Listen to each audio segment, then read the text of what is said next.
Moss sailing's cool because I was ripping around fast boats, playing with carbon fiber, and having a good time. Moss sailing's the only kind of sailing you ever want to do. It's cool, man. We get to fly.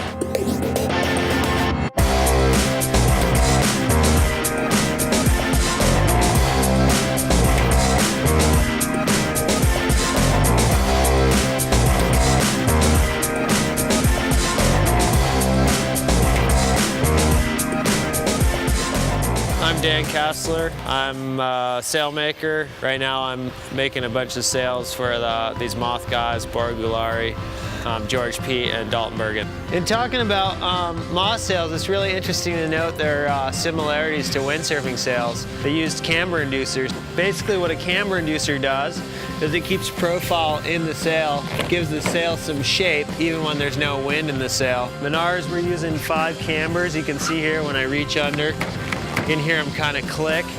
That's the sound of the shape kind of locking into place. So you can see now we're standing inside a warehouse. Yet the skin of the sail has a bit of tension to it, and the profiles are kind of locked in this airfoil shape. Up in this top third of the sail, we don't want to generate a lot of lift. We really are working mostly to reduce drag and try to flow the high pressure and low pressure of the sides together. So I think it's a challenge for everybody working on these sails to find the right balance, that the sail has enough power and also can get flat enough and work good when the guys are up on the foils going fast. I'm George Pete, and we're here talking about kind of what makes the Moth work. And on the front of the boat, this is the wand holder and gear ratio. This whole thing is pretty much the secret to making the boat work. This being the wand, which is basically the height sensor for the boat, and an axle, a gear ratio, and then there's a push rod that goes through the deck, connects to a push rod in the main foil and controls the flap on the 2-element foil that actually makes the boat fly.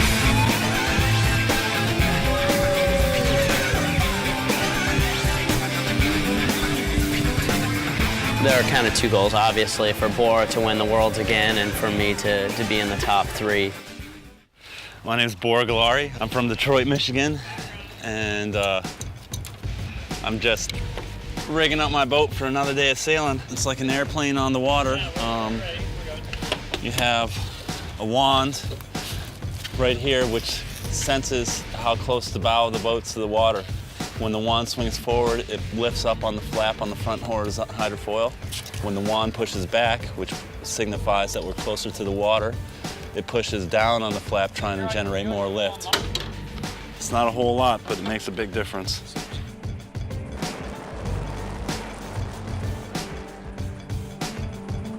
So what the rudder does, it's basically on a pivot at the bottom here. And instead of having a flap, we just swing around that pivot to change the amount of lift the rudder's developing. When the rudder's developing less lift and the foil is back, it wants to pull the bow up. When the rudder is developing more lift and the foil is forward, it develops more lift and it tries to push the bow down.